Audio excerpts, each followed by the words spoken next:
God. Motherfucking kid that's behind all this commotion, emotion run deep as oceans exploding, tempers flaring from parents, just blow 'em off and keep going, not taking nothing from no one, give 'em hell long as I'm breathing, keep kicking ass in the morning and taking names in the evening.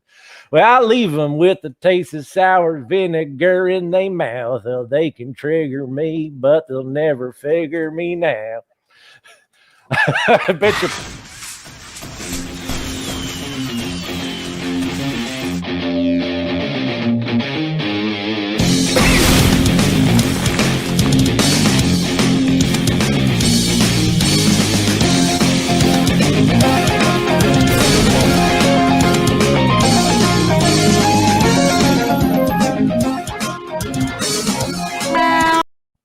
Ladies and gentlemen, coming down the aisleway from Vermont, being accompanied by Nathaniel Overdrive Turner, we have the master of matzah, the prince of pastrami, the iconic Isaac. Shalom. And his frenemy, hailing all the way from Flavortown, USA. He is the chili dog champ, the bush heavy beast, and Shane No Beans Greene. I got something to tell you, motherfucker. What's your name? Your referee for the evening is Dozer. So, for the pussy in attendance and the hundreds watching around the world, we are such good shoot, intoxicatingly entertaining. Wow. Leveled up again. This is what happens when Dozer buys pens. He's like, fuck, I bought 36 different fucking fountain pens. I have 3 liters, literal liters of fountain ink. Yeah, all different colors, every color of the rainbow. The latest one he's got is fucking crushed up dung beetles from fucking sub-Saharan Africa. Some aren't even recognized by science. Yeah, dude, no, it's pretty incredible stuff. So that's really what happened there. Wow. That was beautiful, man. That was beautiful. I'm sorry that that you all had to hear that beautiful, heart-rending rendition of "I'm Sorry, Mom" or "Clean Out My Closet" or whatever the fuck that song is. But you know, don't be sorry. That was a choice to put it on the air. The world needs to know that that's a country song. They absolutely do. That was pretty much like a cold open from The Office. Like I could totally see that just happening, and then they roll into the episode, and nobody ever mentions it again. I mean, that was hell yeah. Andy, except we mentioned it. Andy Cook is watching. Let me say hi. Here we go. What up, gents? Not much, man. Not much. I'm wearing pants. I'm wearing shorts. I got something covering my balls. So I got as required by FCC regulations. Yeah. Oh, you got your Zubaz on. Nice, man. Nice. I'm rocking some Zubaz, but I ain't moving to show you my Zubaz. I want to see your Baz. Nah, you ain't seeing my Zubaz thong. Ain't nobody need to see that today. Can we? Well, I'm gonna circle back to your thong, but I'm just curious if we have a chic of the week this week. Oh fuck! I forgot. Hell yeah! Chic of the week. Chic of the week. Chic of the week. Chic of the week. Oh. Das un Wandersong. You fucking asshole. That's amazing. I love it. It gets me every time. Fuck. Read the Chic of the week before I die. Cheesecake Factory, I fucking dare you to bring me a Sprite again. You know the legend didn't order that jabroni drink. Holy shit. Cut off everywhere. Holy shit, dude. He's just getting cut off, man. People are serving him fucking Sprite. I didn't realize Cheesecake Factory even sold alcohol. Oh, yeah. The last time I was there... That's like half the menu. I'm thinking 4 million items they have. Sorry, I'm thinking Cracker Barrel. Oh, yeah. I was going to say, last time I was at Cheesecake Factory, I ordered a $14 old-fashioned that was like an old-fashioned, except just straight whiskey. Well, that's the old-fashioned. Dirty glass and whiskey? All right, number 2. Let's go for another one. Then I'll light my blunt. Here, I got 2 and 3. They're back to back and they're vastly different. No more exclusive. Just go fuck yourself. Yes. And then the last one. I love positive thinking. If you don't drink the wine, go fuck yourself. Cheeky baby loves, a nice cab. Some crushed grape juice. Yeah, hell yeah. Hell yeah. Crushed grape juice. Nah, we got some ground up corn, rye, and malted barley. Distilled and bottled. Ain't even got some age on it today. We got some Buffalo Trace. White Dog Mash #1. Oh, yeah, gonna be a good time.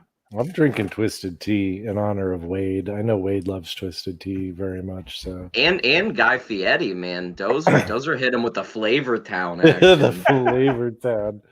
Oh shit, man. Well, I guess we should. Seeing as we're only going to be able to do this segment a couple more times in the near future, we might as well get right into this bit. Shane, I have a question for you. Are you circumcised? Yes. Hell yeah. Me too. Yeah. High five. So Shane's circumcised. That's awesome. That's good. There's gets a lot of lint in there. It's a mess. I would have no clue. Have you watched? We haven't watched They Live. Have you watched They Live? No. No. I mean, I am anxiously awaiting a time in which we can get together and do it. So we're gonna get popcorn. We're gonna have one blanket. It's gonna have little paw prints, like puppy paw prints on it. We can all sit on the floor. We can cuddle up. I think I'm gonna treat it just like an episode. I'm gonna casually drink beer through it, and maybe Yeah, maybe we can get an under the blanket handy. Yeah. Instead of popcorn, maybe we should have some ice cream bars. I like it. Okay. There you go. We're gonna get DCMA'd. I know, right? Yeah, we should be fine with that. But somebody made their triumphant for return to pro wrestling. Yeah, it was fucking cool, man. And here's Nat, everybody. Here's my my partner in crime, Nat the cat. No, even drink. But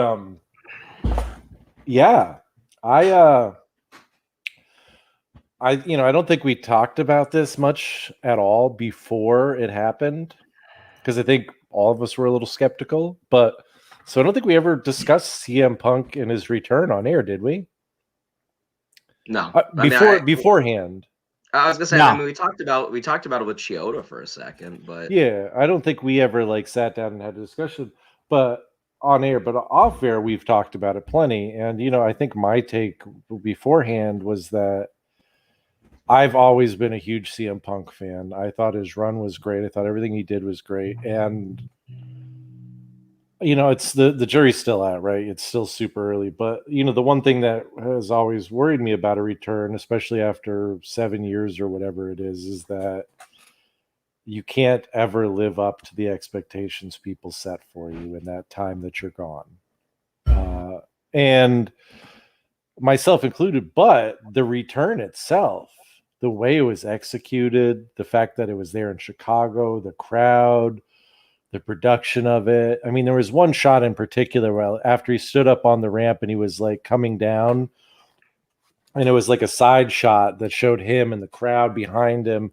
And it was just an incredible camera shot. I just remember thinking, God damn, that's a beautiful moment, a really impactful moment in wrestling. And his promo was great. And yeah, it was great to see him back. And I think my low expectations may help me, but I don't think I'm the only one who thought it was great. No, it was fucking perfect in every way, shape, or form for a return. They kind of made it right.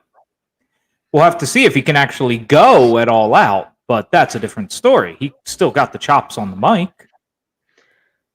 I mean, it was great, obviously, like you two said. But, other than just, speaking from the heart, did he, actually do anything? I was thinking about that earlier. I was the crowd was so hyped for him to begin with. He could have came out and like just took a shit on the stage and then left. That doesn't work. But what I'm saying is I don't know if he proved anything, like as far as his actual ability to be a professional wrestler. I'm not hating at all. No, I mean he didn't wrestle. I mean, I do think that the promo he cut, like that was the thing, is like, okay, yes, he comes out, he can work the crowd, like he still can work that crowd. And granted, it was a Chicago crowd, but even like at home, you know what I'm saying? Like when he dove into the crowd, I popped. I was the like, emotion was there. I was like, fuck, crying guy. You're like, no, yeah, no, and you know, and like so but like at home, it came through, and you know, and a lot of it was him milking it, you know, and then when he cut his promo, he, you know, he was deliberate about what he said in a lot of ways, but it did feel like it was just off the cuff. And I don't know, it felt real, it felt impactful, it felt emotional. And granted, it wasn't anything like groundbreaking, but it, you know, it was just like it felt like a special moment. And, you know, granted, he didn't have to do much of anything with that crowd and with the fact that he was gone, but there are so many things he could have done that could have fucked it up. For sure. And they didn't do any of those things. And I think it's one of those things where less is more, and knowing the difference for that is something only like the best know how to do. You are absolutely right. Go on, Shane. Yeah, no, I was gonna say I know I totally feel you, but when you were talking, I was thinking, I think the best way to describe how I felt about it was that we still, even with Dynamite last night, we still haven't seen CM Punk. No. All we've seen is Phillip Brooks. You know what I mean? Totally. I don't disagree with that. Yeah, no. And I guess that's kind of my hold up right now with like getting super excited about it. Cause I don't love Punk. You two know that. Like I think he's great, but I'm not in any way like Punk's one of the greatest of all time. But that's how I felt when I watched. I was like, man, like this isn't a character. This isn't, you know, this isn't CM Punk. This is Phillip Brooks. Like I said, it was totally fine. I'm not shitting on the moment itself at all. No, and I guess I wonder, now that you're saying that, I'm just trying to think if Phillip Brooks is the person that we've always wanted to see, and CM Punk has been sort of holding him back to an extent, as far as like, you know, WWE wanted him to be the straight edge character, right? And like the CM Punk straight edge character, but when he had those moments where it was just him, the pipe bomb, you know, when he was in the ring with Hunter, he's like, this is between fucking, you know, Phillip Brooks and Paul Levesque. Like those moments where he like stepped outside of the CM Punk gimmick that he had were the ones that changed the wrestling the most.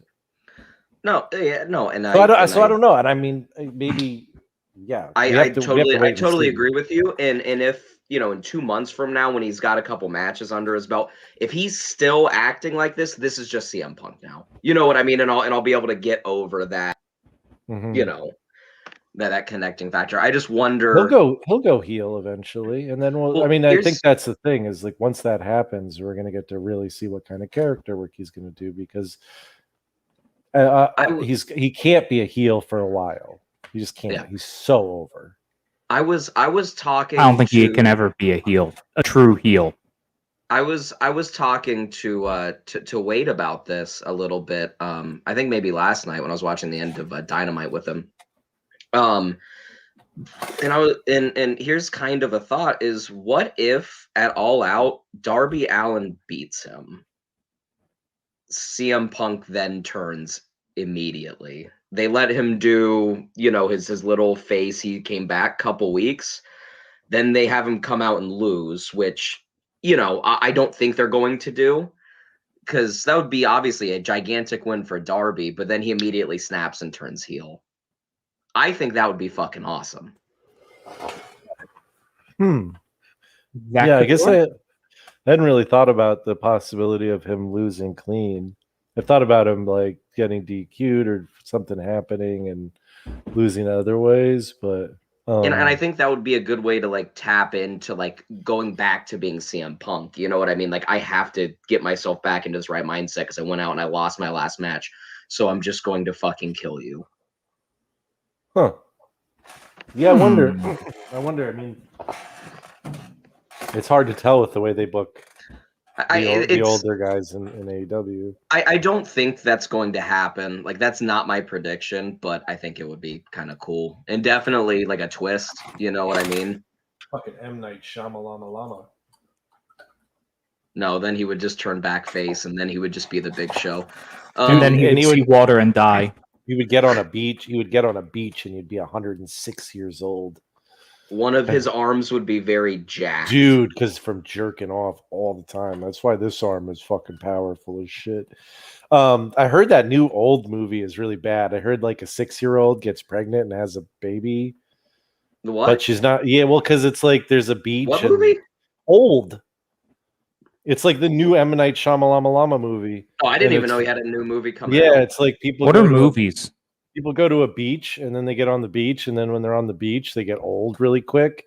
And so like this couple has like a 6-year-old girl, and then there's like a 6-year-old boy, and like they go off and play, and then all of a sudden like they come back and they're older, and then she's pregnant, and then like she has a baby and it dies or something really quickly, and then they never bring it up again in the movie. It's just sort of like happens, and it's like has no fucking effect on the plot whatsoever. It's just little kid having a baby. Okay. It's a big twist. It's a big twist. I'm sorry. Amazing bombshell. Sorry if I ruined the big twist in the movie. Spoiler alert. So we have 2 big questions coming here from my good buddy Phil, host of We Are Something Else, available on all your favorite podcast catchers. We first have, who had the bigger pop, Punk or Jericho during their debut? Punk. Jericho. Punk. Jericho. So they both had big they both had big pops, but Jericho didn't have crying dudes, and it didn't just go on and on and on and on. And the only audible pop that I think that I can honestly think of that was bigger was when Stone Cold came out to help Foley win the title. The fucking roof blew off that building. It was insane. Royal Rumble 2008. John Cena returns out of nowhere. It was that was up there, but I'm telling you, like, I have not seen something like that crowd in Chicago. No, that was the crowd. And then, also from good old Phil, the match with Darby could set up for a bigger opponent. I don't know, because they're so behind creating new stars. Maybe oh god, maybe this is why they pulled the Hangman thing. Maybe Hangman and Punk. You get the straight edge superstar versus the fucking whiskey drinking fucking cowboy. We have another good one here of great pops when they announced The Rock coming back to host WrestleMania. Yeah, it was good. It was good, but it didn't mean anything. It was electric. It was electric. Woogie, woogie, woogie, woogie. So, you got a question or some shit, right? I do, and we'll do that instead of talking about SummerSlam, because fuck SummerSlam. I didn't watch SummerSlam. I didn't. No, I watched it, but I ain't going to talk about it alone. So I'll ask my question of the day. I didn't watch any of it. Coming to Shane.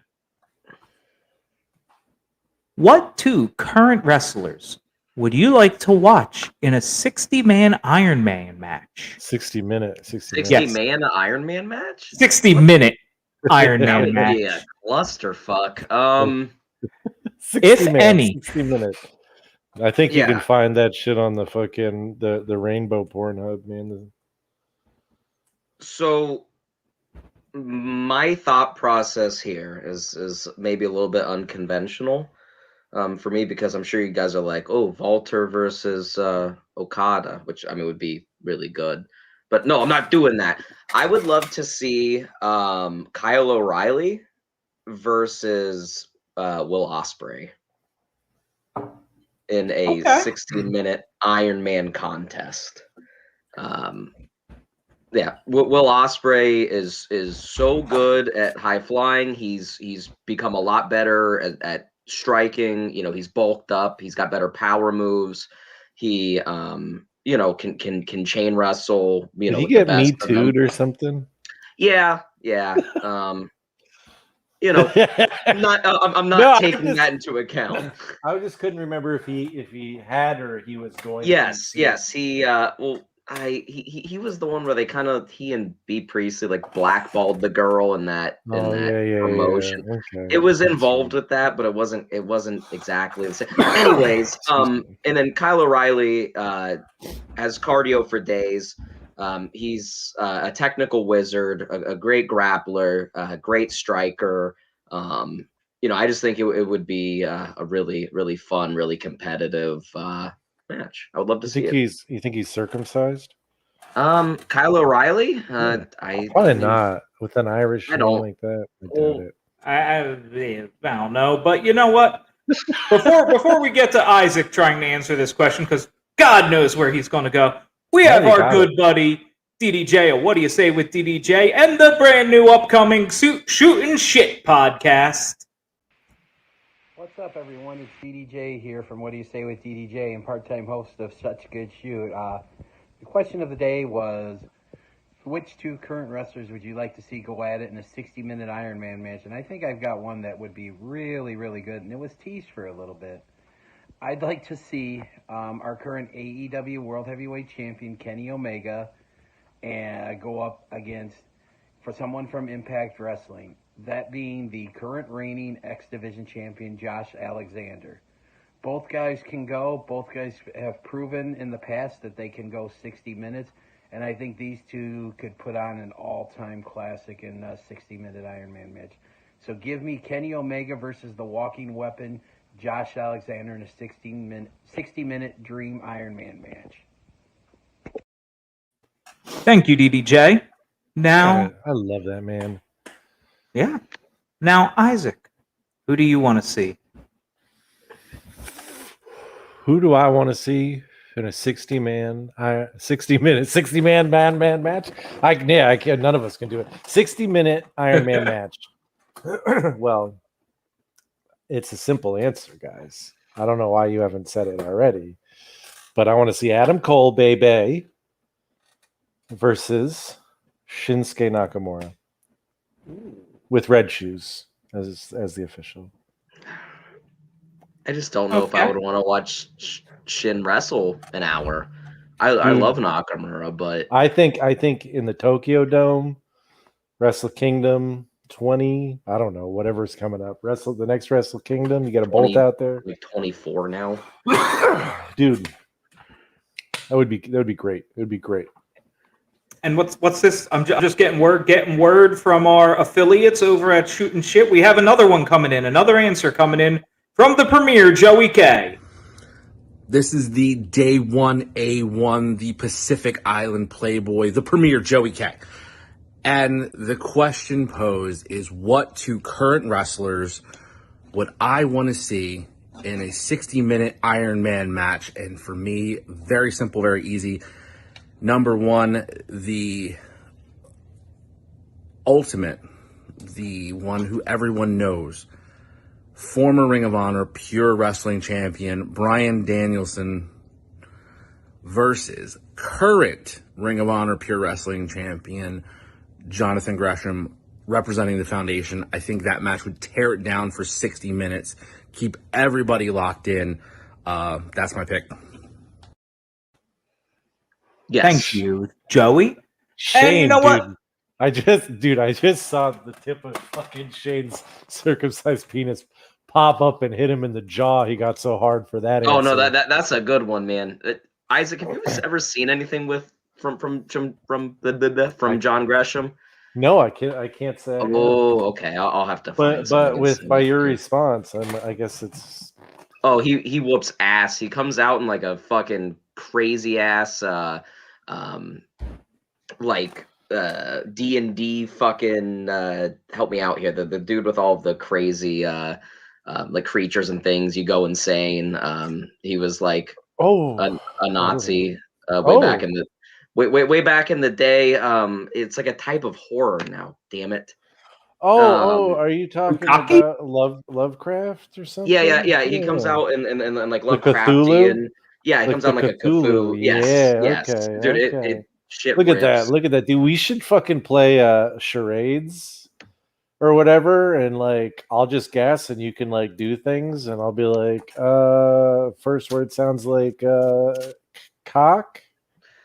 Yeah, dude, he's so good. Yeah, Aaron down here, he wrestled at that GCW show I watched, and it was the only match like through the entire weekend that I was like, damn, that was like really excellent, like wrestling. Aaron saw that shit too, huh? Nice. Yeah. Okay, and I guess I should give an answer. And I know Wade. absolutely. Ooh, Wade coming in with Penta versus Ray. I'll take it. Yeah, I'm going to give an answer. After seeing all their work together in Lucha Underground when they fought each other, they had some fucking incredible matches. Sorry, I want to hear your answer. Shane is going to hate it. But 60 minutes, I want to see Walter take on the real champion, Nick Aldis. Oh no, I would watch that because Walter would just beat the piss out of him. Like win or win or lose, Nick Aldis would get beaten up. So like that's fine by me. Yeah, not 60 minutes, but I do want to see Walter versus Yeah. Suzuki or whatever. Dude, y'all gotta. I don't need to see 60 minutes of it, but I want to see like 20 solid minutes of Walter and Suzuki fucking pounding the shit out of each other. Y'all gotta watch the match from NXT, man. Y'all gotta. It's good. Dude, Well, why don't you take a moment and give us a quick rundown of TakeOver or whatever, Shane? Okay. So the first match was LA Knight versus Cameron Grimes. It was by far the best they've looked together. It worked really well. Ted DiBiase at one point like got involved and got kind of physical, and it was cool to see. I'm not gonna spoil who wins because it is relatively new. Maybe somebody will go watch it. Yeah, it was really good. It was like a 3.75 to 4-star match. The second match was a women's title. It was the best Raquel Gonzalez has looked her entire championship run. Dakota Kai brought the best out of her. It was like 20-ish minutes. A lot of fun back and forth. It was a really weird dynamic where Dakota Kai was kind of the face, but neither of them were face. But everyone was cheering for Dakota Kai, even though she was clearly the heel, like in the story. But it was easily like a 4 to like 4.25 star match. It was awesome. Really legitimized Raquel as like a work rate kind of wrestler, which is nice for NXT. Ilya Dragunov versus Walter was a literally perfect match. That's it. It's 5 stars all day. Go watch it now. Adam Cole versus Kyle O'Reilly was very good. It's not the best match they've had together. It's not the best match they've had with other people. You didn't mean like right now, did you?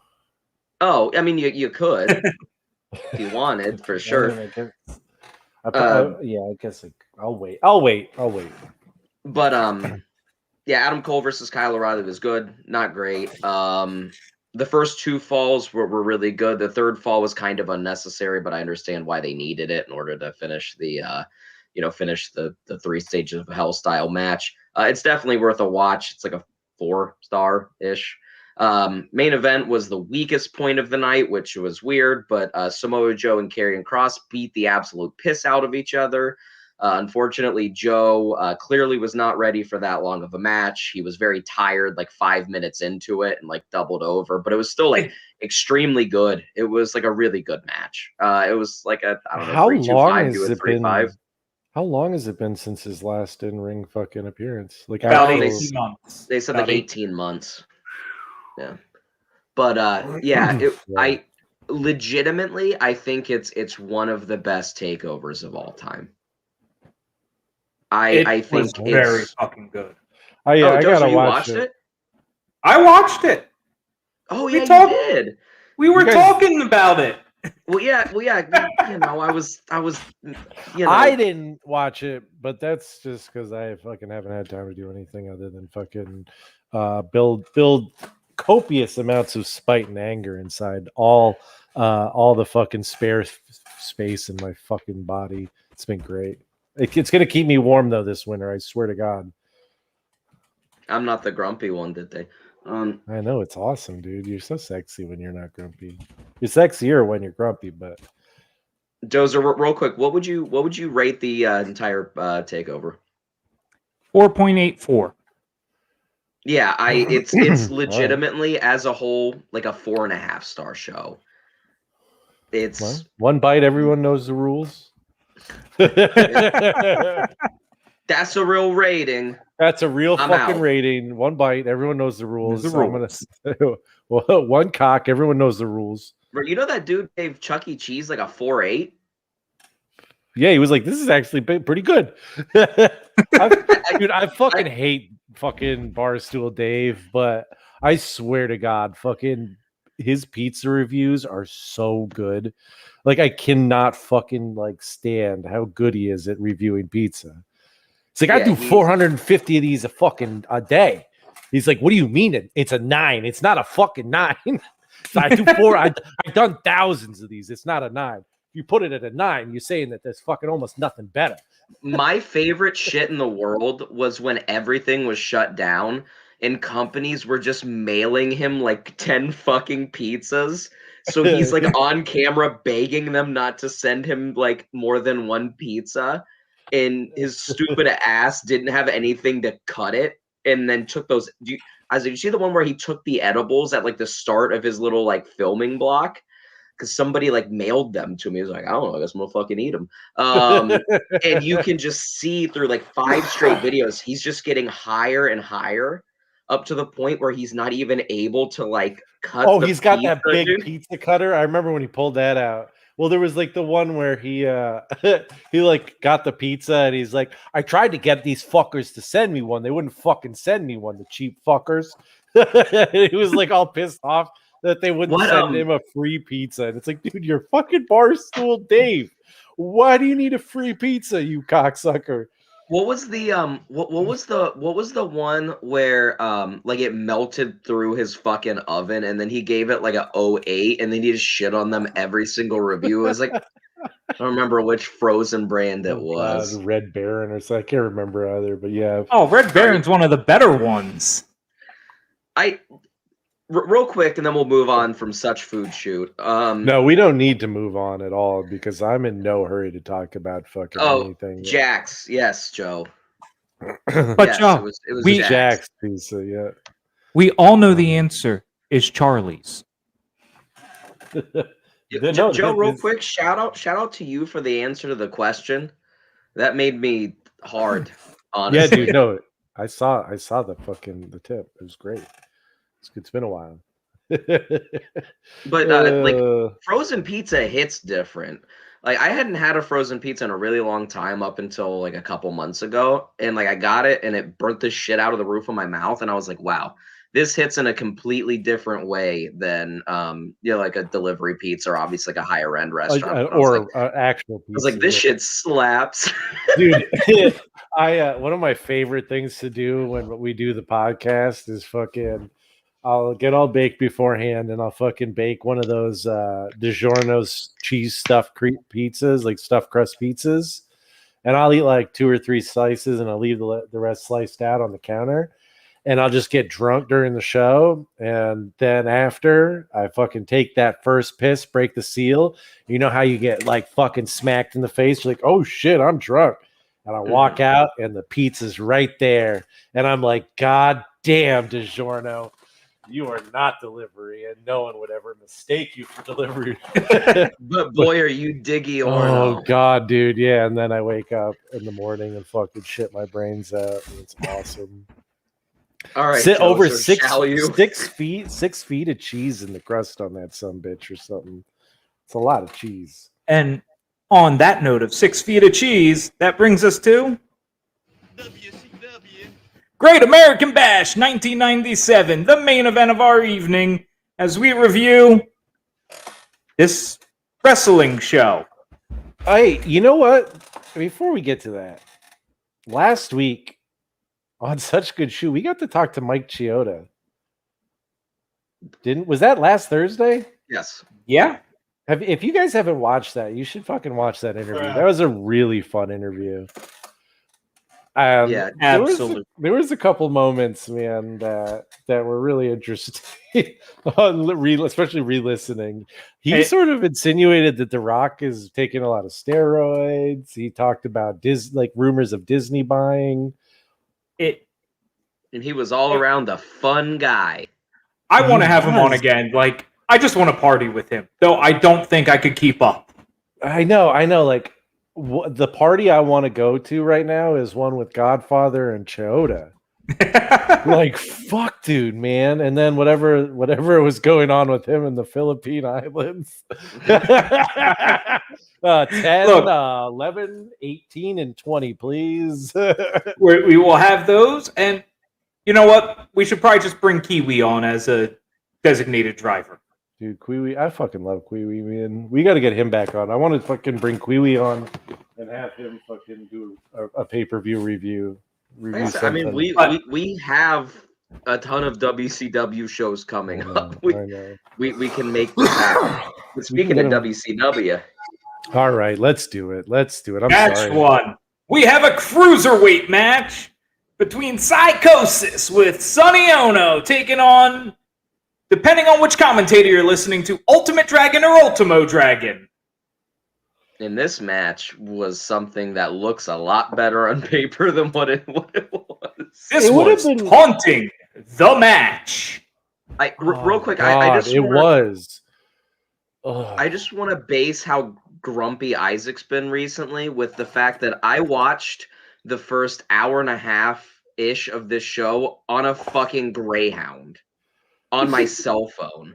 So when I give my ratings and Isaac gives his, everyone can really decide who the grumpier man is. Hey, that's just right now. It'll get better. It'll get better. But yeah, but also this pay-per-view was just dog shit. And this match, like Dozer says, it was just taunting. It was supposed to be a grudge match, right? A revenge match or something. Mm-hmm. What is it build as? A respect match. And yeah, fucking Psychosis did not wrestle like Psychosis. He didn't wrestle his style at all. He just wrestled. He didn't wrestle. He didn't do anything. He just fucking taunted and got out of the ring and went and chatted with Sonny. And then every now and then fucking Dragon would do some fucking badass move. And then he would go back out and he would taunt him and he'd go, oh. And fucking it was like... You know what this match went was? On for like 22 minutes or some bullshit. You know what this match was? You're sitting down to play WWE 2K, whatever, with your 5-year-old cousin. He's just learning the fucking controls. Barely knows the controls, keeps hitting the taunt button all the time. And for some reason, getting out of the ring over and over again. Chooses the character that has the 5-minute-long taunts. Psychosis did hit the guillotine leg drop, though, where it looked like he fucked up his tailbone a bunch. Like that top rope and the apron. How long was that match? It was like 14 minutes. Yeah, I do not have match times up today. I'm bad on that. No worries. Do we have Meltzer ratings? We do have Meltzer ratings. Ratings for sure. I can I can. While you start, no, I got. You guys, why don't we start with our ratings, or we can just talk about this match? Other than that, yeah, because there's not much to talk about. I do want to say I did love that corner suicide dive. Yes. I mean, Where- every now and then there was like a moment, right? But it was For a match on this card, especially if I'm looking at it like that, this was extremely unoffensive. It was also extremely unpleasurable. Like Isaac said, there were glimpses and moments, but on the whole, it was fairly and that's the problem. fairly uninspired, which is weird from a Psychosis versus Ultimo Dragon match. But Yeah, 14-20. I didn't hate it. I But didn't. but you can't rate it based on this pay-per-view. We have I'm have a not. rating. So No, I'm gonna rate it fairly. yeah. What do you got? What do you got?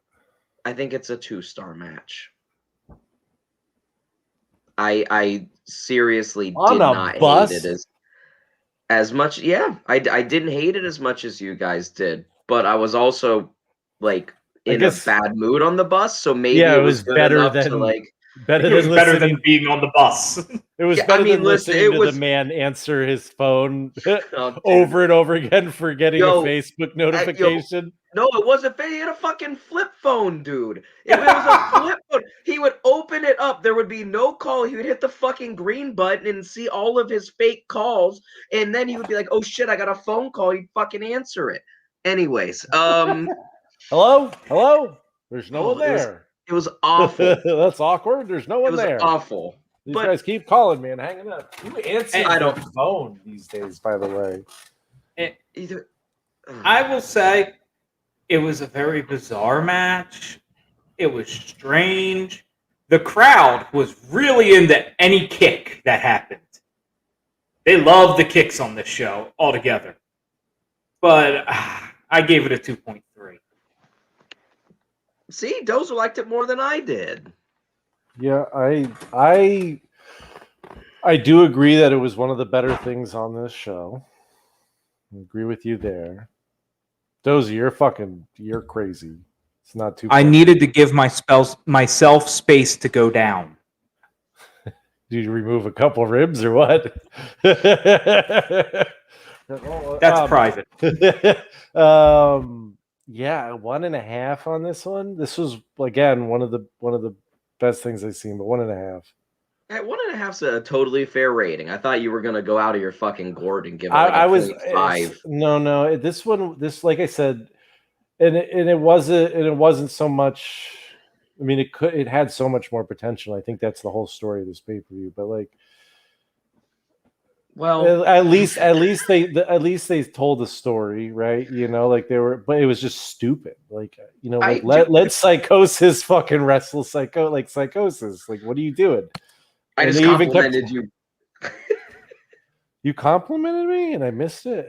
Oh, Yeah, man, I said that was a lot more of a rational rating. Yeah. I thought you were gonna go out of your mind. Yeah, no, and yeah, so 1.5 on that. It wasn't the worst thing. It gets We worse. aren't so different, man. We aren't so different. Only You and 0.5 I. separated. Yeah. Now, what did David Meltzer say it was? The Meltzer rating for this match is 3.75 Shut the fuck up! Out of 5, out of 5. he is fucking out of his goddamn mind. That is the craziest rating I think he's ever given. Oh no. That's crazy pants, dude. 3.75. But again, you have to think that at this time, like he rates them in real time. And So there's still no excuse. I'm just saying that we are so spoiled in the year 2021 with a catalog of all of this. I'm not saying it's a 3.75. Dozer, can you but quickly look up the Meltzer ratings for Canadian Stampede while we argue a little bit more? I'm curious about what if he rated anything. I can't remember, and I know there wasn't very much there, or on the last pay-per-view, WCW pay-per-view, because nothing on that last WCW pay-per-view that we watched. What was that one? The fucking Spring Stampede. Yes. Nothing on that was worse than this. Nothing. There was not a single match on that pay-per-view that was worse than this match. There wasn't. I really don't think there was. I might have rated something like that, but that was just because I'm a moron and I don't know what I'm talking about. But Dave Meltzer is a professional, and I'm curious. I'm curious if he's fucking at like just an idiot, or There's if he's nothing just worse than this. There's a lot worse than this. So, on Spring Stampede, for fuck's sake, I gotta scroll to see. Public Enemy taking on Jared and Mongo got a quarter star. okay. What about? I'm curious about his ratings for Canadian Stampede though, because that I remember he gave it a pretty high rating, but Canadian Stampede front to back was a fucking banger. That was a great pay-per-view. That really was. That was like, I remember all of us went into that being like, fuck, do we really want to do this to ourselves again? And then we all came out like, fuck, that was really good. Glad we watched that. Like, what a great pay-per-view. So Meltzer's ratings were all very high for that show. You had a 3, a 4, a 3 1/4, and a 4 1/4. What was the 3? Foley versus Helmsley. So he rated Foley versus Helmsley a full 3/4 of a star lower than fucking Psychosis and Ultimo Dragon. Mm-hmm. And what was the other? Was 3.25? Yes, and that was Taker versus Vader. Which is a fair rating for that match. Yeah. And but again, both of those matches. Am I wrong? Am I wrong to think that both of those matches were better than Psychosis versus Ultimo Dragon? Am I crazy to think that? I mean, Foley Foley versus versus AAA. Helmsley definitely was. I didn't like that Vader versus Taker match, so I probably rated it higher because it probably is better. But I'm not Okay. I just enough wanted to make sure that I'm not fucking just being like a grumpy old man here, because 375. I'm sorry. Okay, yeah, we could be done with that match now. That just blows my mind. Dave Meltzer, you're a fucking moron. Oh wow. Well, this we already knew. Yeah, And now I have a note here to say, look at those laptops. look at those laptops. They did a WCW.com segment with the world's largest laptops. Oh, yes. I didn't even. So that brings us to match 2, where we have Harlem Heat taking on the Steiner brothers for the #1 contendership. Boy, this was really good up until the finish. Yeah, I mean, it was decent. It was a decent match. Like this one was not offensive. Yeah, finish. If it would have ended in a even reasonable manner, this match might have been like a I don't know, like a 3-2-5 ish. You know what I mean? Even if it ended right then, just in a reasonable manner, like a 3 to a 3-2-5 for this match. But it did not end in a reasonable manner. And we'll get there. Yeah, it was just solid Harlem Heat versus Steiner Brothers action. You've seen it before, you'll see it again. They're beating each other up. There's a lot of athletic stuff from Booker T and Scott. There's a lot of punching and kicking. It would have been so good if it hadn't been such a it was for real stakes. Yeah. It was a #1 contenders match. And they fucking lost the #1 contendership off on a DQ. Yeah. Anyone that hasn't seen it, the match ends, it's like 10 minutes and 5 seconds. It's just over 10 minutes. And Vincent comes sprinting out in his NWO shirt, gets in the ring, looks real fucking confused as to which rope he should go off of. He like stops for a second, hits the ropes, comes off, does a fucking elbow drop on one of Harlem Heat, and gets the Steiners disqualified. They're like, oh, they're picking their opponents. I'm like, what the fuck were you trying to accomplish? You just buried Harlem Heat. Like, no, it made no sense. I mean, and granted, I oh god, there's no gonna fucking drink again. Granted, like it is WCW, but like what the fuck, man? I mean, it just did nothing. Like it hurt everything. The match sucked because of it. Like I said, it buried fucking Harlem Heat. It made them look like shit. And fucking Virgil, Jesus Christ. Yeah, and why are you sending him? Why Fucking did you Mr. that? Meat Sauce himself. You know, I'm fairly certain you have touched on every single one of my notes here. Other than, god damn, the match kept stopping. Like the whole first 5 minutes of the match, one move, stop. It's the whole pay-per-view, though. Like there was no consistent chain wrestling throughout this whole show almost. Yeah. Yeah, this match. Sorry, Shane. What Isaac did you? rated. What did Shane? What did Shane rate it? I didn't rate it. Okay, go, Shane. It's 1.5. 1.5. You know. Cheers. 1.5. Okay, and my official rating is on the screen. Oh, stop it. Oh, stop It it. had Scott Steiner. Oh, stop it. I don't understand what any of that so means. 5 times 5 minus yeah, 24. No. 5. So what? A 1? 7. A 1? 1 star. Yeah. Wow, even Wait. I Yeah, what's really funny is I did the math wrong and I got the right answer. Because I really did. I was like, oh, it's 5 times 5 is 25 minus 4 is 1. But it's not. It was not a good match. I don't know what's happening here. Yeah, it was bad. What was this, a 5 stars from Mr. Meltzer? Don't worry. 2 of you have to drink. Holy shit. Oh, 1.5 from the Meltzer. I really Nice, Meltzer. I really wish you had cluster fucked us, Dozer. I'm sorry. I am legit going by what I wrote down at the time.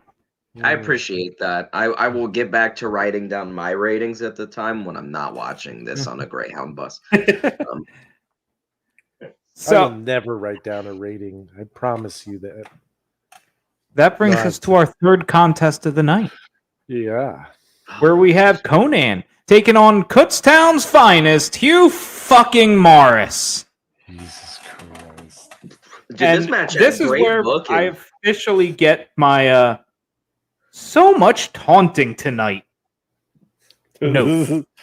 The fucking Hugh Morris hitting the turnbuckle and being like, oh, it's it. And fucking,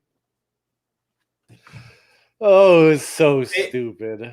God, The thing that had me most confused about the match was at some point Konnan goes, "Viva la Mexico!" And I'm sitting there going, "You're Cuban. Yeah, but You're wearing Cuban shoes." it's WCW, dude. Nobody fucking. It's the same thing. I thought he was for Puerto sure. Rican. I looked it up. He is listed as a Cuban American. No shit. I always thought Konnan was Puerto Rican. Look, I looked it up Well- on Wikipedia. It could be wrong. No, dude. Wikipedia is fucking right, dude. Wikipedia is ours, right? Yeah, this match had some really great booking comparative to the rest of the night. There was a real winner and a real loser.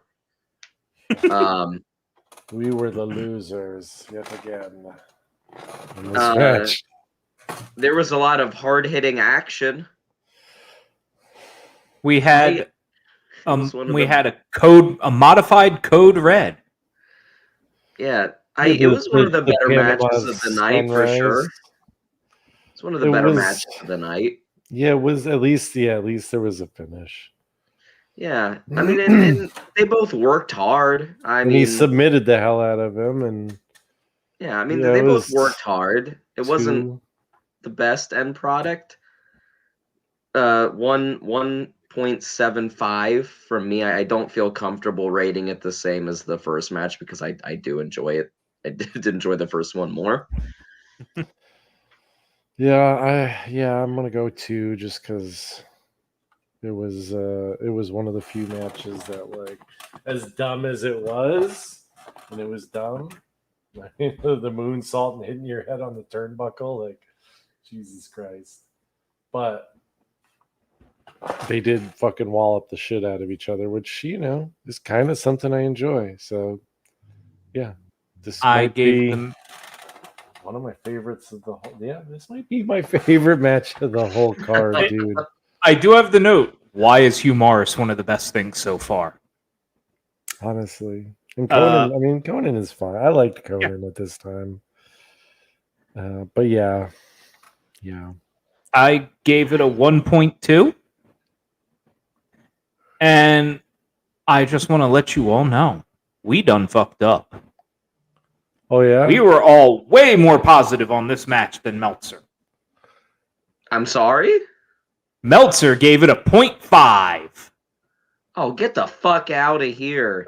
Are you kidding? 3.75 for Ultimo Dragon versus fucking Jesus Christ. I could accept 0.5 for this match if the first match wasn't a 3.75. Like if he would have shat on everything so far and this would have been a 0.5, I'm like, okay, I think I get being like you're being a little harsh, but I get being fed up at this point. I do. I totally would get being fed up with all this bullshit. But 3.75 to 0.5, you're out of your fucking mind, Meltzer. Well, yes, we need a fuck Dave Meltzer shirt. Well, so it's all the fucking WWE marks.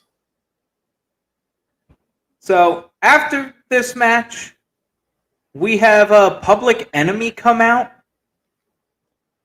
Oh, and sit on a table with Mean Gene Okerlund. Yeah.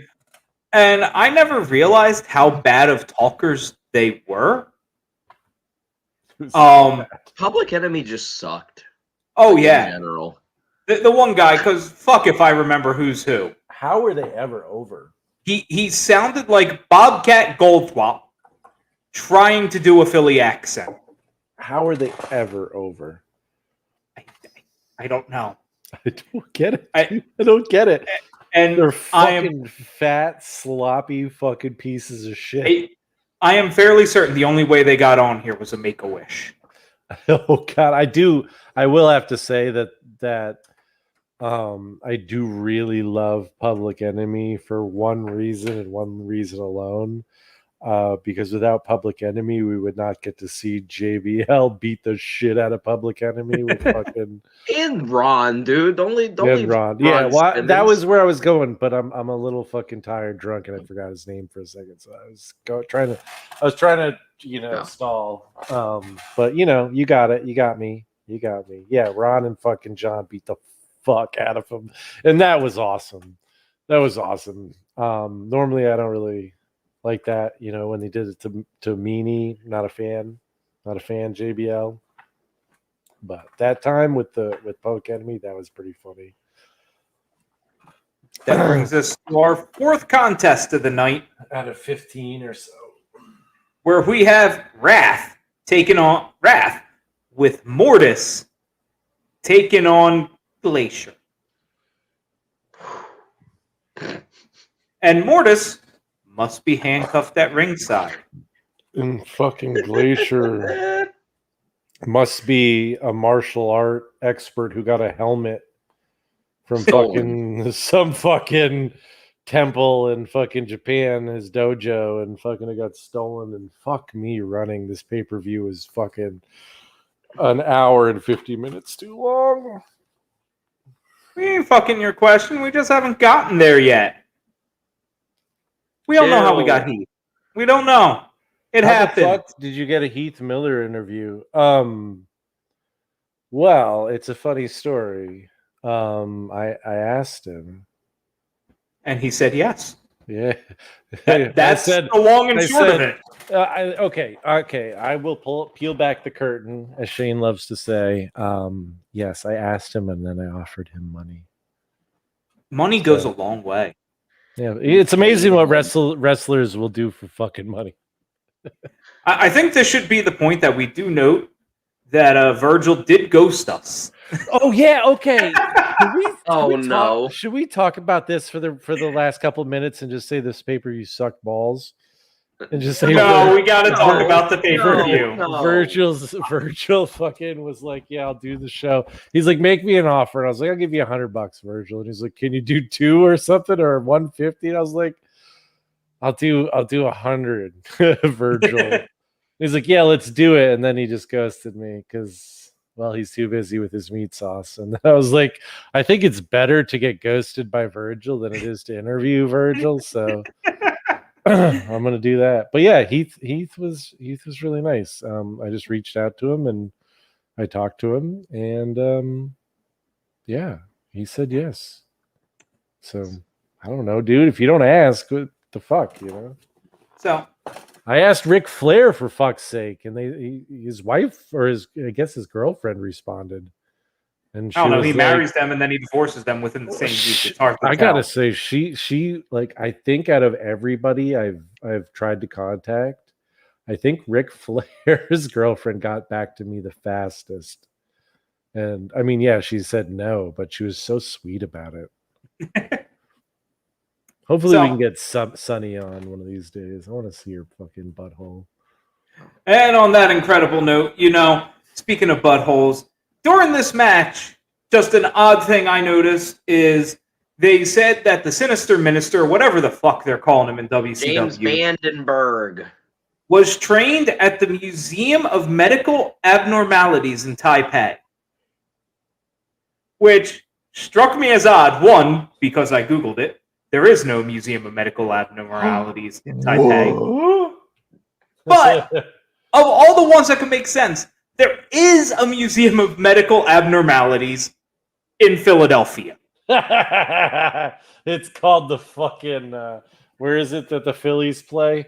No, it's not Citizens Bank Park. It is the Mutter Museum. I'm looking at his Wikipedia, and it says Mitchell dropped out of high school and eventually earned his GED at the insistence of his stepmother. That's all it says under his early life. So I don't know why that makes me laugh. This match, stepmom was so much talent, so many bad gimmicks. Anybody have anything to actually say about the match? I was fucking terrible. It was terrible. Yeah, nothing made sense. Mortis being out there to begin with didn't make sense. Glacier sucks. Wrath is really bad. 0.25. Who cares?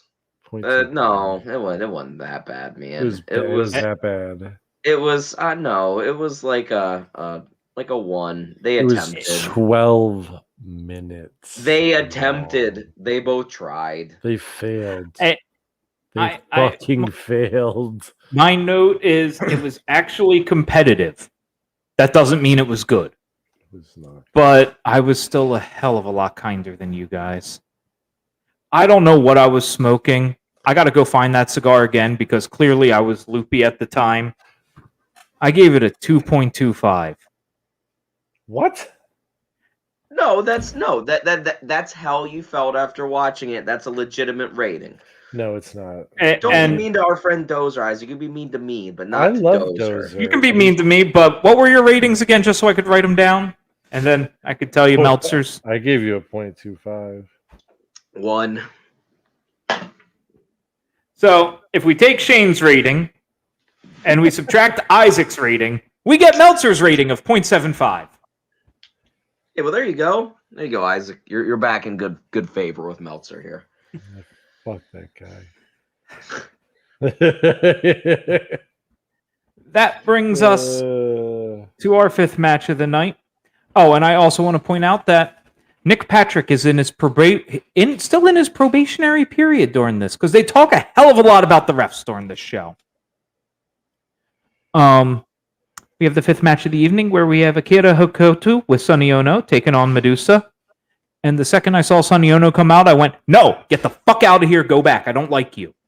It's like he's like Nick Patrick tonight, dude. He's like in every other fucking match. Well, to be fair, the one match they go through every ref in the building and some from WWE, I swear. Oh, man. This match was all right. It was fine, but I mean, the end was like, I mean, it just went on for fucking ever. The match was too long. The start. Did every women's match at this time start with a spit, a slap, and a hair toss? Yes. I'm like, this is every fucking women's match ever until now, really. I'm gonna throw out a hot take here, and that's that like people remember Madusa and Alundra Blaze a lot more favorably than like what she actually is. And like she was way ahead of her time, obviously, but that woman was every other wrestler at the time, but just trying harder. Like she tried to do moves and none of them looked good. She wasn't that good. No, I mean really I mean, it not wasn't that good. It wasn't a bad match, though, but it wasn't. No. I mean, it especially compared to everything else, it was God, fine. Yeah. I mean, especially in the context of the night, but I mean, but the what was her opponent's name? Akira Hokuto. Yeah, she was, I'm supposed to not be able to say the Japanese names. Well, no, I just couldn't remember. I don't have it up. Yeah, she was a lot better than Madusa in this match. Just harder hitting. Her stuff looked more crisp. It looked more tight. why? Do we know why fucking Madusa was leaving at this point? I don't know because she was in WCW for quite a while after this, so I don't know. I wonder if it was just a Stupid gimmick. thing. But probably send her home for a couple months rest and then come back. Yeah, I don't know. This match itself, like, it was decent. It was another 2-star match for the pay-per-view. Honestly, it was like one of the ones that I actually was like definitely like, oh, I mean, it's not good, but it wasn't offensive. I didn't like them milking the fucking knee shit forever after. But I gave them props for that. Actually, a little bit of continuity. Yeah, I don't know. I would have been fine if they had just cut to a fucking something else instead of doing 3 fucking hours, but they spent a lot of time in this paper. They did, but I will say extraneous shit between matches. For the first time ever, it's the one time I saw that surfboard spot actually look fucking painful. All right, yeah. She definitely took a second to get up, like to get into it. I remember that now that you mentioned it. Like that looked good. The superplex was good, shockingly, and the commentators were terrible. Oh, I have a couple highlights here for you. Man, I've never seen a woman take this much pressure before. Was that a Dusty Rhodes quote? That sounds. I think they're both Heenan. Yeah, it sounds like Bobby. Boy, I tell you, I never seen a woman take pressing like that before. Yeah, never it seen sounds like something Dusty would say. Boy, never seen that much fight in a woman. I'll throw that woman in the wheelbarrow, bend her over, and spank her bottom. No, you didn't say that. Yeah, do we get other ratings for this? We have not rated it yet. I give it a 2. Those are Shane. Those are Shane. Oh, I was gonna say you already talked about it. I gave it a 3. Wow. I enjoyed this match. Did Sonny Onoo at one point like jump up and start like slapping Madusa on the head, like it was caught in the ropes? Oh, and Madusa humped Akira's head also. Okay, like, there's a lot of weird ass shit that happened. I'm glad I was not imagining Sonny Onoo doing that because we actually see that spot again later in the night. Yeah, I thought that was fucking awesome, and because of that, it's a 2-star match. Isaac, I agree with you. Hey, so you two have to drink, and regrettably, I have to drink. Oh, you and Meltzer. Meltzer gave it a 3. I think a 3 is really fair, especially like if you were watching this in the year 1997 at the time. The I think 3 emotions is- were real. Like there was Yeah, I emotion mean- about her retirement. and Fake especially retirement. in the United States at this time to see women work like that. I think 3 is totally fair. Looking through it. I said Next match. too, but Uh, yeah, Jesus Christ. Next match was fucking Chris Benoit and fucking Meng with Jimmy Hart. Oh, this is the saddest started moment out of the show. This started out with like the biggest. I was so excited. I was like, yes, finally. Benoit dove out those ropes, fucking went right suicide after dive. Meng. It was awesome. And then I realized about a minute to 2 minutes into this match that This it was wasn't a real death match. It was a WCW death match, which means the rules. It's a last man standing match with a with regular match submission after. applying, but rope break also applies. It was so dumb. I hate it. And they didn't use any weapons at all. There was no weapon usage. And obviously at this time, you know, a death match doesn't mean what it does today in the United States, at least. Over Japan, there's fucking crazy motherfuckers. They've been wild good now Lord, for, if you're for gonna decades. if you're gonna call it a death, well, Blood. Where was blood? I guess it did have Benoit in it, so I guess there's some. Oh, where was the blood in the match, anyways? No, there wasn't. There wasn't. Where was there wasn't. where It were the was chair shots? 15. Where It was a second shy of 15 minutes. Chris won by submission over Meng.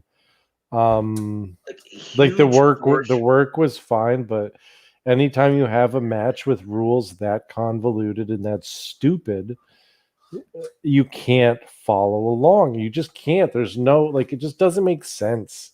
No, and you know what else ruins a match? 10 counts. Slow, plodding, never-ending 10 counts. I like a last man standing here or there, but I like it being called that, so that way I can go into the match expecting it. Yeah.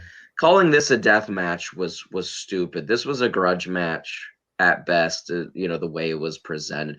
And huge portions of the match were taken up with Tongan deathlocks and the crippler crossface, man. It's a great move, but it was so fucking prevalent in this match, and especially the finish. He had that shit on for like a minute and a half. And I was like, Jesus fucking Christ, just end it. Like, I don't need to see. I understand Meng is tough. I understand that he's not going to tap out. Just, I get that. Move the fuck on. Speaking of answer me this question. Oh, yeah. Go for it. Would this match have been better if it was just a submission match? Yes. Yeah. Any other stipulation would have No, submission would have matched their aura. Like, oh shit, no one can ever make Meng submit. It'd been awesome. It's the finish they fucking went with. Yeah. As a submission match, this match would have been maybe like a 3.5 to like maybe like a 4, honestly. Yeah. But you know what it was? It was like a no, not that bad. It was that bad for me. No. Speaking of last man standing match, real quick, if you want to know what Mike Chioda would have done at the 2021 Royal Rumble in that clusterfuck situation, you should go watch on the YouTube's our interview with him Last week, Mike Chioda. Continue. The 2021 Rumble? Mm-hmm. Yeah, it was this year's. Yeah. Oh yeah, my bad. Because he was at the 2021. But yeah, you're out of your fucking mind for saying this is a 1. It was a rock bottom 2. And I feel horrible for putting it there because the only reason this match sucked was the stipulation. It was the rules that made it and they had to work around it. But when they got to work, in general, it was really, really good. And yes, the stipulation ruined it for me. It really did, because Yeah. again, like Dozer said, anytime they started to work, they had to stop and count. One. That made this match drag out. It was literally in the middle of this match, because I see it written here, that I came up with, are there two current wrestlers you'd like to watch go for 60 minutes? Because I can't watch these two fucking beasts go at it for 12. And it was 50 minutes. It was too long. It was too long. It was fucking boring. The stipulation ruined it. And I agree. Literally any other stipulation, this match would have been a 3.5. And I hated it, because I was like so excited. I was like, yeah, death match. Woo! And then, yes, death match means there's a 10 count and then you can pin or submit them. And you're like, oh. So, no, this was 10 count or submission. There was no pinning needed. Yeah. Unlike last time, which really was fucked up. That was the most fucking ridiculous shit ever. But yeah. So they're not even consistent with their deathmatch rules. So I gave this 2 ratings. So I initially gave it a 3. I tried to take the limitations of the fucking stupid stipulation out of it. But I lowered it to a 2.25 when they just spent an hour and a half on getting them out of the ring for what was not that brutal of a match. No, it wasn't. We've never seen this man Meng and it get carted out. We've never seen it. Oh my god. And then supposedly the guy that's the most fucked up, that's dead to the world, they forget to strap into the gurney, so he falls off, and then they have to cut away from Gene Okerlund to talk about that for another minute. Like, fuck. Yeah. And yeah, it was just a mess. It was a mess. And yeah, next we had another mess. Hold on, we gotta touch the Meltzer. Oh god, I don't want to touch Meltzer. I got a drink. He gave it a 2.25. Kevin Greene versus Steve Mongo McMichael. Boy. Yeah, that was the thing that happened. Yeah. Can we not just not? Can we finish? Can we just instant 5? Instant 5 right here. We just 0.5 of 5. 0.25. Yeah, this was 0.25. Anyone even want? It's so bad. Yeah, real fast. It didn't even have a real finish. Like Jeff Jarrett hit the wrong guy because he's a fucking idiot. And I think my only comment on it is Jeff Jarrett looked really good. Like as far as like physically, he looked very strong, and I liked his look at that point. And I thought for somebody who's not a professional wrestler, Kevin Greene was pretty shitty.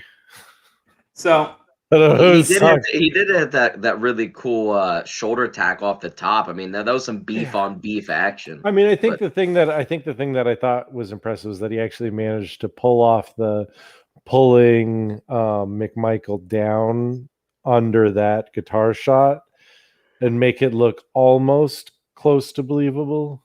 Yeah. I mean, Kevin Greene tried. He tried. He didn't succeed, but oh no. So my notes on the match are, oh my god, a fucking stunt granny. And is Kevin Greene just the Wish.com version of Mojo Rawley? Because that man was all hype. Kevin Greene is probably better than Mojo. Yeah, I was gonna say I think Kevin Greene doesn't just get hype. Well, he doesn't just stay hype. He does cocaine. Well, no. So Kevin Greene. Is he? Peace. Oh, yes. So the cocaine got him. Sorry to hear about the loss of your cousin. No, he had an extra E. I'm good. I know. Before this match, we missed the fact that Gene Okerlund announced CM Punk coming to WCW. Well, he talked about a mystery guy debuting in Chicago next week, so I assumed it was CM Punk. Yeah, it probably was. I did like Mean Gene trying to talk to a Lunger Blaze after, and all the fans fucking losing their shit and yelling at him. Yeah, You asshole. Leave her alone. Leave her alone. He's She's just like, had a bad day. I'm just trying to do. Yeah, whatever. I'm out of here. And So talking about awful. Alundra, just this moment in the back as the doctors are looking at this knee that she's milked for 5 matches now. And she's sitting on a folding table, and I'm sitting there going, a fucking arena like this doesn't have some sort of actual medical room? No. With some sort of bed of some sort? No, she has to be on a folding table? Okay, Yes. yeah. No, dude, they're using the medical fucking room to fill everyone with fucking horse steroids and shit. Okay, All ladies right, and gentlemen, what's we are at next? the co-main event of the evening. Match number 8. Why is this pay-per-view still going on? Where we have the Outsiders with 6, making them the Wolf Pack from the NWO, taking on Ric Flair and Roddy Piper. Oh man, What a stinky match. So With, like, stinky. it just sucks because like you could just tell that like Ric Flair and Roddy Piper wanted to do something good, and you could tell that everyone else involved didn't give a fuck. And Well, it just first of all, sucked. Kevin Nash is a terrible wrestler. He's always been a terrible wrestler. Overrated, one of the most overrated wrestlers in the history of the business. Like if you look at John Cena and you look at Kevin Nash and you go, John Cena's more overrated than Kevin Nash, you can shove that opinion straight up your fucking ass. Sideways. You I can will drink shove to it that. So I far will up your 100% ass. drink to that because John Cena has put on fucking legit incredible matches. I don't know, but did anybody... Kevin Nash has never once in his life put on Put on anything higher than a even 2.5 star. Yeah, match. even good. Did anyone catch Razor Ramon's sleeper hold there? Because I'm pretty sure that was the shittiest sleeper I've ever seen. Oh, I the did look not on his see it. face where it's like, look at him, he's fading. He's just like, I'm happy. I'm not dying. yeah, it was just like he just did not look like he was affected at all. Like they didn't give a shit. They did not care. And in fact, it felt like they were just nonchalant and didn't give a fuck to spite these old time, like Ric Flair and Roddy Piper. It looked like it was deliberate disrespect, and it pissed me off. Oh God, here you go. Here's the issue is Roddy and Ric Flair looked over the fucking hill in this match. They looked so old. He looked older than he did during his final WWE stint. Yeah. And Kevin Nash sucks. He's always sucked. So move on. The only person in this match that like at this point could really, really go other than Flair, obviously, was Scott Hall. And he was fucked up. He hit a mean fucking razor's edge though. That shit was sick. This match you mean was the awful. NWO drop? Yeah, the razor's edge. Yeah, this match sucked. Yeah. Really bad. And like again, the finish was so bad. Ric Flair just disappeared. Yeah, Ric Flair fights 6 off into the back and just doesn't come back. And like the announcer, there went the good part of the match. Yeah, the commentators. I like Roddy. The commentators. You can like Roddy, not this match for Roddy. Are trying to like explain it. Like shit. Ric Flair got jumped in the back. It's like, why did he fight him? This is just for the tag team championship. He got jumped in the back, but we're not going to show you that. We're just going to tell you. He cares more about beating up X-Pac than winning the heavyweight tag team championships of the world from the group that he supposedly hates so much. Because he decided not to fight in the match itself. I hate to do this, but Because I love, like, Ric Flair is one of the greatest. Wait, you giving it a 2.5? No, 0.25. Holy shit, dude. I was like, no, dude, because I didn't want to be that grumpy, but I was about to give it a 0.25. And when you said, I was like, dude, wait, you give it a 2.5? I was like, oh shit, how fucking off am I? Do I need to get some counseling? Do I need to call a crisis hotline? Am I that upset? No, 0.25. This shit sucked balls. And Roddy Piper is all legit top 5 all time. Great. My favorite. One of my top 5. Ric Flair is the greatest wrestler of all time. And this shit was 0.25. Well, ladies and gentlemen, we got a drink. We have a 3-way. Now Meltzer. No, you gotta go look. Meltzer never would give this 0.25. You could take all of our ratings, add them together, and double them. And it wouldn't even be 1.5. Meltzer gave it a 2.25. Oh, get the fucking. This leaves us with one more. Jesus. More, guys. H. Mary Christ. Right. If you are still sticking with us tonight, thank you so much. I'm so sorry. This is brutal. If you're still with us, if you're circumcised, let us know in the comments below. Our final match here, Randy Savage with Miss Elizabeth going against Diamond Dallas Page with Kimberly Page in a Falls Count Anywhere match. Your referees for the match are Mickey J, Mark Harris, and Nick Patrick. What a clusterfuck, just absolutely fucked up situation this match was.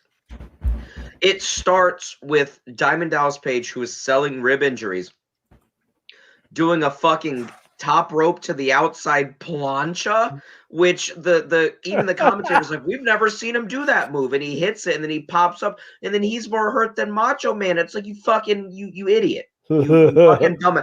What the fuck are you doing? Your ribs hurt already. DDPY, baby. He's good. Why is this the time to do a top rope plancha for the first time? And it is just chaotic. It was sloppy as hell. Nothing made sense. There was a lot of punches, a lot of kicks. Macho Man at one point lands a fucking dirty, sick, nasty pile driver on one of the referees. It was incredible, and that alone gives this match 0.25 extra from me. Dude, there was ref murdering for no reason. Yeah. But no, like, that pile driver unto itself, does anyone remember that? He spikes him right on his head, and he pops straight up. I literally said, why are we pile driving the ref? Oh, it was awesome. I don't think the ref was even interfering or doing any bullshit at this moment. Like, he's just like, ref must kill. Because they're trying to sell that, like, Macho Man is deranged, and it's like, my issue with that character has always been, like, Macho Man is like 42 years old at this point, and he's not a huge guy. Like, why are you trying to book him like this? Like, the Macho Madness. It's like, yo, he can be a heel and all, but, like, I do not buy Macho Man as being criminally insane and, like, doing things like this at all. I don't believe it at all, and I never believed it. Horrible. This match was awful. Yeah, they didn't even use the Falls Count Anywhere stipulation. They just used it to fight all over the place. Yeah, it was. Hey, they used a Weber grill that for some reason had unused charcoal in it. Oh, legitimately though, how many even pinfalls were there outside the ring? Not too many. Really though, it was like maybe not, like, none. To be honest, I don't remember. I can't remember. I do not remember any. I was only counting stair spots through the evening because I really they did them 4 times, but that's all I know. I mean, and I at this point I was just begging for it to end. The whole thing. I was just saying, Jesus Christ, I just want to sleep. I just want to die. I want to get fucking hit by an asteroid. Fucking yeah, dude, fuck up a circumcision on me. Anything is better than that. There is one more pay-per-view. there's one more point in this match that elevates it a little bit in my mind as well. They go fighting out like off the ramp to the right hand side, and then they're like, oh, they're in the VIP section, and it's so stupid. It's just like it's got like wooden railings and like picnic tables, and the commentators are like, they're VIPs. And I'm like, you can't see shit from where they're Look at these people, like, baby. like, These there's no people are way- VIPs. Like there's no way they saw anything. I'm like, these people are not VIPs. What the fuck is going on? In the entire most obviously gimmicked picnic plants. table in existence. Yeah, and then Yeah, dude, I've been on some I- picnic tables before, if you know what I mean. I'm talking Heenan- about having sex. Jesus. And they don't break that easily. They're fucking Heen- sturdy. You can fuck Heenan them. and Dusty are just going crazy, telling DDP to hit Savage with the fucking grill, and it made me Hit him with the die Weber. laughing. Yeah, Hit him with the that Weber. Weber. Yo, Hit pick him. up Come that on, grill. baby. Go Hit him with that Weber. Pick up that grill, baby. But yeah, Oh like my all in God. all, it was still just a really awful match that was a clusterfuck and went on too long, and I really hated it. So like it went from like a 0.5 to a 1. Wow, of- you're more. Yeah, you were in a better mood than me. It was bad, and I love DDP and I love Randy, but yeah, it was just a 0.5. Oh well, I guess I was the happiest. It went from 0.25 to 0.5 because of that Weber grill, baby.